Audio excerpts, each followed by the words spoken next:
याद रहे कि गुज़िश्ता रोज स्वीडन के दारुल हुकूमत स्टॉकहोम की पुलिस ने शहरी को ईद के रोज शहर की मरकजी जामे मस्जिद के बाहर मुजाहरे की इजाजत दी, जिसके बाद कल इसने कुरान पाक को नजर आतिश किया और मुसलमानों की मुकद्दस किताब की बेहुरमती की। एक तरफ भारत है जहां मुसलमान मौज में हैं, लेकिन दूसरी जैसे इस्लामिक संगठन हाथ पर हाथ धरे बैठ रहे हैं, जो खुद को दुनिया में मुसलमानों का लीडर बताता है।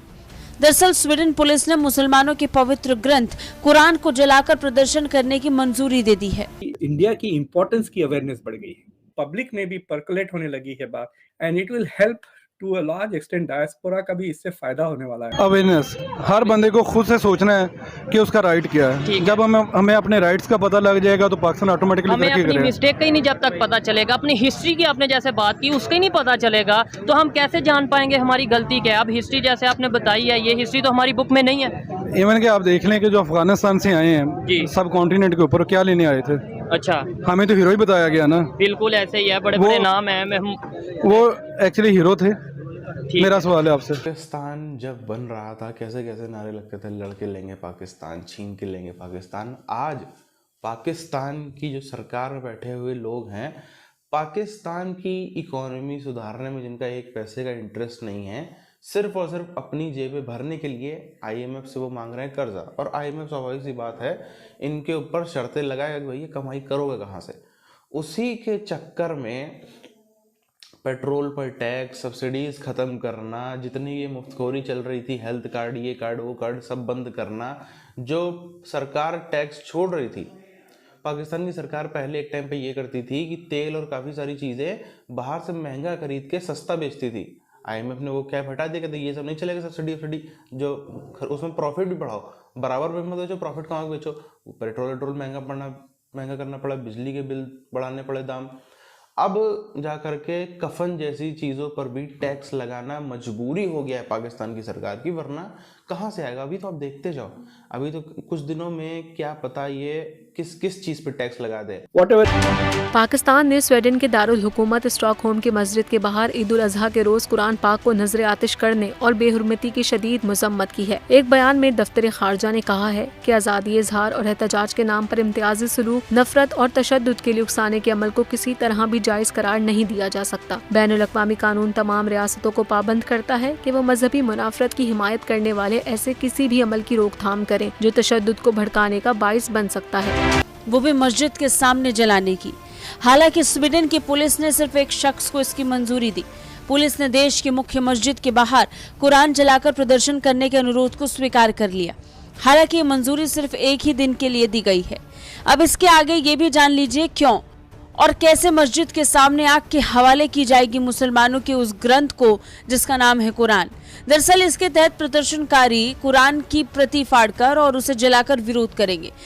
अब कुरान जलाने को लेकर जो रिपोर्ट सामने आई उसके मुताबिक स्वीडन पुलिस ने ये मंजूरी उसी शख्स को दी है जिसने पहले भी स्टॉकहोम में इराक के दूतावास के बाहर कुरान जलाने की अनुमति मांगी थी, लेकिन उस समय पुलिस ने उसके अनुरोध को खारिज कर दिया था। इसके बाद शख्स ने कोर्ट का रुख कर अनुमति मांगी और इस तरह पुलिस को मजबूरन उसे विरोध प्रदर्शन करने की मंजूरी देनी पड़ी थी। अब सवाल ये कि एक तरफ भारत में मुसलमान खुले में नमाज पढ़ते हैं और कुरान को दिल से मानते हैं, तो स्वीडन के मुसलमान ऐसा क्यों होने देंगे और ये किसकी वजह से कुरान को मस्जिद के सामने फूका जाएगा यानी जलाया जाएगा। ये ओवरऑल ठीक है, क्या हिस्ट्री मतलब किस हवाले से, थोड़ा बड़ी इंटरेस्टिंग बात है जी। आप मुझे थोड़ा सा अगर टाइम दें 1-2 मिनट तो मुझे बताएं हिस्ट्री के बारे में। आप हिस्ट्री देखें कि जितनी भी जंगें हुई हैं, ठीक है, हमें जी बढ़ चढ़ के ये बताया गया कि हमने विन की है। ठीक है, कोई एक बताएं जिसमें हमने विन भी किया। 65 की वार आप क्या विन किया? जरूर, जितना इंडिया की शान बढ़ेगी उतना डायस्पोरा की बढ़ेगी एंड वाइस वर्सा। तो these are the benefits to India. और जहां तक अमेरिका का सवाल है, America is getting an ally against China, और ये जो सप्लाई चेन डिवर्सिफाई करने की बात कर रहे हैं, that could become very serious. अपनी जो डिपेंडेंसी है चाइना पे मैन्युफैक्चरिंग की, अगर वो थोड़ा बहुत इंडिया को शिफ्ट कर सकता है तो अमेरिका के पास भी लेवरेज बढ़ जाता है ना, while dealing with China, and also undermines Chinese economic growth. हाँ, तो वो हीरो कैसे हुआ? करने क्या वो आए थे? जहरीगा सब कॉन्टिनेंट सोने की चिड़िया थी, चीजें लेने आए थे। और सबने लूटा उसको। ठीक हो गया, और हमने हीरो बना लिया, लेकिन इंडिया वालों ने तो नहीं उन्हें हीरो बनाया। हाँ, इसलिए नहीं बनाया, उनको पता है कि इंडिया उनका ही था ना, हम तो बाद में हैं मोहम्मद बिन कासिम की शक्ल में। ठीक है, तो उनको लूट के गए ना, अंग्रेज आए तो ईस्ट इंडिया कंपनी के तहत उनको लूट के गए। इसलिए कि इंडिया जो है ज्यादा अहम है अमेरिका के लिए हर लिहाज से। उस अलायंस में हिंदुस्तान को अमेरिका ने कहा है कि जिस किस्म की इक्विपमेंट आपको चाहिए, मिसाइल, प्लेन्स, ड्रोन्स, इंटेलिजेंस और ख़ास तौर से वो इक्विपमेंट जो चीन और पाकिस्तान के न्यूक्लियर एसेट्स को लोकेट करता है और फ्रीज कर सकता है फ्रॉम स्पेस। पहला मसला तो लीडरशिप है। ठीक है, कोई पॉलिटिकल कोई स्ट्रॉन्ग लीडरशिप नहीं है हमारे पास, स्टेबिलिटी इसीलिए नहीं आ रही, इसलिए स्टेबिलिटी भी नहीं आ रही। एक हो गया। दूसरा करप्शन है। ठीक है, वो ये भी मेन लीडर ही कर रहे हैं। ये भी लीडर ही कर रहे हैं, तो जिसकी वजह से ये महंगाई, करप्शन, अफरा तफरी सब चीज़ें शामिल है इसमें। और तीसरा बेशुमार है इसमें, तो अनगिनत है, जितने भी आप काउंट करें कम है। और लड़ो इनके साथ, ऐसा मौका फिर तुम्हारे पास कभी नहीं आएगा। डिप्लोमेटिक, पॉलिटिकल और इकोनॉमिक सपोर्ट एक सुपर पावर का है। हाँ, तो आप मुझे बताएं ये क्या हो रहा है। हमें समझना चाहिए कि इतना बड़ा थ्रेट वाज़े, वो कहते हैं ना इन योर फेस थ्रेट, कभी पाकिस्तान के साथ नहीं हुआ है। एजुकेशन निज़ाम बेहतर करना पड़ेगा, जो हम करना नहीं चाहते। अमीर का और है, गरीब का और है, ऐसे ही है।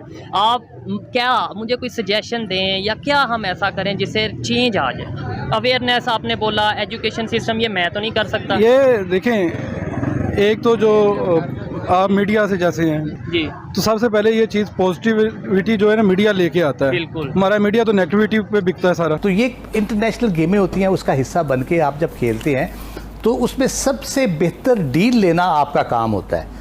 इंडिया जो बुनियादी तौर पे कर रहा है, इंडिया को पता है इस खित्ते में China as emerging super power, एक अमेरिका उससे खाइफ है, तो इंडिया पूरी तरह उसको कैश करा रहा है। अमेरिका भी बखुशी उसको कर रहा है, क्योंकि उसका अपना इंटरेस्ट है कि किस तरह से उसके चाइना के मुकाबले में वहाँ पे एक पावर मौजूद हो। उनको उन पे फोकस करना चाहिए। ठीक हो गया, तो हम क्यों नहीं करते? इसकी बेशुमार वजूहात हैं। मतलब क्या उनमें से एक दो वजह? बहुत सारी हैं, नहीं कह सकते उनके। तो कभी कभी सूफी शेख ना मुझे अपनी गद्दी पे बाजू बुला लेते थे, इधर आके बैठो। तो उससे क्या होता था, उनके सारे चेलों में मेरी शान बढ़ जाती थी। फिर वो बाद में ना मुझे कुछ भी काम कराना होता है तो उनके चमचों से बहुत सारे काम में निकलवा लेता था। तो अमेरिका ने इंडिया को ऐसा कर लिया है, और हमारे पास गद्दी पे बैठ जाओ। तो this has send the signal सारी दुनिया को कि India is a serious player, is a world leader now. कहते हैं ना हाई स्कूल में you are hanging around with a cool crowd, so India is now hanging around with the US. भाई बाकी सब बेकार है, सब चिल्लर हो गए हैं, सब ये रशिया वशिया क्या चीज का। So that is also an important part for the US कि US has now found friend shoring के लिए एक friend मिल गया है। प्लस इंडिया का पास टैलेंट बहुत है सर, हजारों लाखों इंजीनियर्स, क्रिएटिव पीपल है, वो सब इधर आ जाएंगे and both countries will benefit from their product. इसने कि इंडिया के नुकसान होगा। ब्रेन ड्रेन अब नहीं रहा, ब्रेन शेयरिंग हो रही है इंस्टेड ऑफ ब्रेन ड्रेनिंग। पाकिस्तानियों की जो जीते जी ज़िंदगी है कोई बहुत ही अच्छी नहीं थी, लेकिन अब जो मरने के बाद कफन का भी पैसा, कफन का भी टैक्स देना पड़ता, कफन का पैसा खर्चा वर्चा तो होता ही था।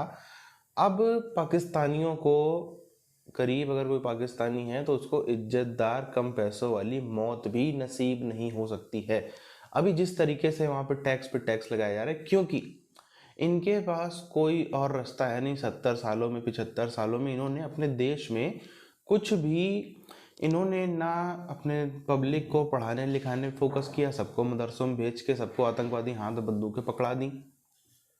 इन्होंने ना अपने यहाँ पे डॉक्टर इंजीनियर तैयार किए, ना ही इन्होंने अपने यहाँ पर कोई बहुत ही बड़ा सर्विस क्लास खड़ा कर लिया, ना ही इन्होंने अपने यहाँ कोई बहुत बड़ा लेबर क्लास खड़ा कर लिया। जैसे हम चाइना को देखें या इंडिया को देखें, इन दोनों ही देशों में बहुत ही बड़ा लेबर क्लास है। वो लेबर क्लास का मतलब क्या होता है, जब आपको मैन्युफैक्चरिंग सेक्टर में अपने आप को मैन्युफैक्चरिंग का बादशाह बनाना हो तो आपको बहुत ही ज़्यादा लेबर लगता है। हालांकि धीरे धीरे वो काम मशीन्स की तरफ शिफ्ट हो रहा है, लेकिन इंडिया में या चाइना में बहुत ही ज़्यादा लेबर की संख्या है। पाकिस्तान में एक अलग ही किस्म का लोगों के अंदर लेबरों की संख्या, ऐसा तो नहीं मैं कहूँगा कि कम है, लेकिन पाकिस्तानियों के अंदर एक अलग ही किस्म का वो है कि नहीं हम तो ये नहीं विदेश में जाकर कर लेंगे, सऊदी जाएंगे, अरब कंट्रीज जाएंगे, यूरोप जाएंगे, वहाँ जाके तो कुछ भी, वहाँ तो बाथरूम भी साफ कर लेंगे, लेकिन यहाँ पे अपने देश के अंदर ज़रा नवाबियत चाहिए। तो वो पाकिस्तानियों के अंदर एक चीज़ है। तो इस चक्कर में, और ना ही इन्होंने कभी कोशिश भी करी कि मैन्युफैक्चरिंग सेक्टर को अपने बढ़ा पाए। 71 तक तो ये मस्त जी रहे थे, 71 तक ये मस्त जी रहे थे। बांग्लादेश में जो कारखाने थे, बांग्लादेश में बहुत कारखाने थे। बांग्लादेश में अंग्रेज़ों के समय से ही जूट मिल और आपका चाय पत्ती का बिजनेस वहाँ पे बहुत बड़ा है, कपड़ों का बिजनेस बांग्लादेश में बहुत बड़ा है, उसके अलावा वहाँ पे मसालों का बिजनेस बहुत बड़ा है, चावल, बहुत काफ़ी सारी चीज़ें हैं जो बांग्लादेश में, यानी कि जो उस टाइम का ईस्ट पाकिस्तान था उसमें इनको होता था। अब 71 के बाद से इनको पैसे मिलने लगे, अमेरिका से पैसे मिल जाते थे, फिर उसके बाद चाइना से मिलने लगे, बीच बीच में इस्लामिक कंट्रीज मदद कर देते थे। तो उन्होंने कभी सोचा ही नहीं कि हमको ये सब भी कुछ ऐसा करने की ज़रूरत है। उनको उम्मीद थी जब तक हिंदुस्तान जिंदा है, जब तक हिंदुस्तान रहेगा, तब तक हम हिंदुस्तान के प्रति नफरत दिखा दिखा के हिंदुस्तान का जो दुश्मन बनेगा उसके पास हम जाकर, उसके चरणों में जाकर के बैठ जाएंगे और उससे बहुत ही मज़े से हम भीख ले लेंगे। अमेरिका इंडिया की दुश्मनी करेगा, हम अमेरिका का दोस्त बन जाएंगे। चाइना इंडिया की दुश्मनी करेगा, हम चाइना का दोस्त बन जाएंगे। दुनिया का कोई देश, कल को कोई हमको खबर आती है कोई हुलुलु टाइप का देश भी यहाँ पे भारत का दुश्मन बनता है, तो सबसे पहले यही उनसे दोस्ती करते हुए आपको नजर आएंगे और इसी बहाने उनसे पैसा लेते रहेंगे। तो वो चीज़ भी उस दिन ख़त्म हो गई जब इंडिया ने अपनी डिप्लोमेसी बहुत ही ज़्यादा मजबूत कर ली, दुनिया भर में बचा ही नहीं कुछ। अब IMF के अलावा कुछ इनके पास है नहीं। IMF के पास में, किसी के पास में भी आप कर्जा मांगने जाओ तो वो सबसे पहले एश्योर करता है कि भैया वापस कहाँ से करोगे, कमाई के जरिए बताओ। उसके लिए उसने साफ बोला टैक्स बढ़ाओ। टैक्स बढ़ाने के चक्कर में आज पाकिस्तान की ये हालत हो गई है।